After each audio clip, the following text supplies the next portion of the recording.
ওয়া রাহমাতুল্লাহি ওয়া বারাকাতুহু। এখন আপনাদের সম্মুখে প্র্যাকটিক্যাল জানাজার নামাজ পড়াইবেন দাওয়াতুল কুরআন মাদ্রাসার ছাত্র মোহাম্মদ আবু মুসা। আসসালামু আলাইকুম ওয়া রাহমাতুল্লাহি ওয়া বারাকাতুহু। আমার বাবার জানাজার নামাজ আমি পড়াচ্ছি। আমার বাবার নাম হাফেজ কারি আব্দুল করিম।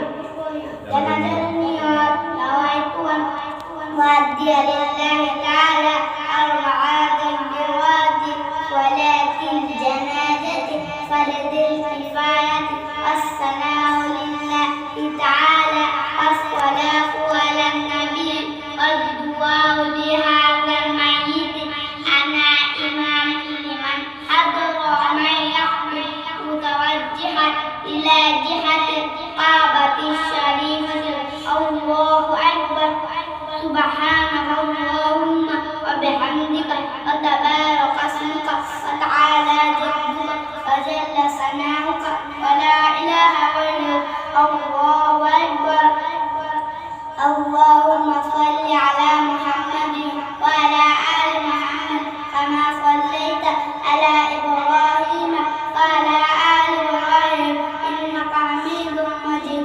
اللهم بارك على محمد وعلى آل محمد كما باركت على إبراهيم وعلى آل إبراهيم إنك حميد مجيد الله أكبر اللهم اغفر حينا وميتنا وشاهدنا وغائبنا وصغيرنا وكبيرنا وذكرنا وأنثانا اللهم من أحييته منا فأحيه على الإسلام ومن توفيته منا فتوفه على الإيمان برحمتك يا أرحم الراحمين الله أكبر السلام عليكم ورحمة الله السلام عليكم ورحمة الله মাশাআল্লাহ আলহামদুলিল্লাহ। এতক্ষণ আপনারা দেখলেন আমার ছেলে মোহাম্মদ আবু মুসা তার বাবাকে কিভাবে জানাজা নামাজ